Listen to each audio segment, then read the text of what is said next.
যেটাকে শান্তিতে ভোট করার পদ্ধতি বলছে নির্বাচন কমিশন, সেটাকেই তার বিরুদ্ধে যুদ্ধ বলে ঘোষণা করছেন মমতা বন্দ্যোপাধ্যায়।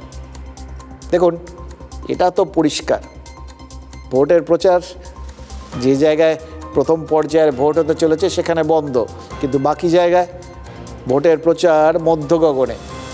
সূর্য যখন মাথার ওপর, তখন আস্তে আস্তে মমতা বন্দ্যোপাধ্যায় কিন্তু নিজের ওই বিরোধী ইমেজটাকে বের করে নিয়ে আসছেন। এটাই আমরা দেখছি। দেখলেন তো কিভাবে নিজেকে নিপীড়িত বলে প্রমাণ করে ফেলতে পারলেন, অন্তত সেটা দেখাতে চাইলেন। সেক্ষেত্রে তার প্রতিপক্ষ কি? নির্বাচন কমিশন, কোনো রাজনৈতিক দল না। আগে নির্বাচন কমিশন, তারপর তো বাকি সব হবে।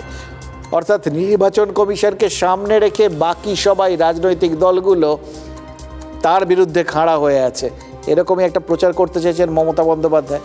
আর তার মানে সেক্ষেত্রে তিনি তো বিরোধী।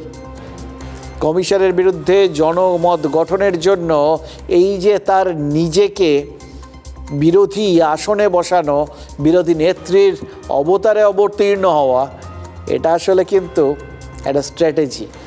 গোটা বিষয়টার মধ্যে এখন যে লড়াইটা চলছে ওই ভোটের অ্যাকচুয়াল ভোটিং মেশিনে লড়াইয়ের আগে, সেটা কিন্তু স্নায়ুর লড়াই, যেটাকে ক্রমাগত তীব্র থেকে তীব্রতর পর্যায়ে নিয়ে যাচ্ছেন তৃণমূল নেত্রী।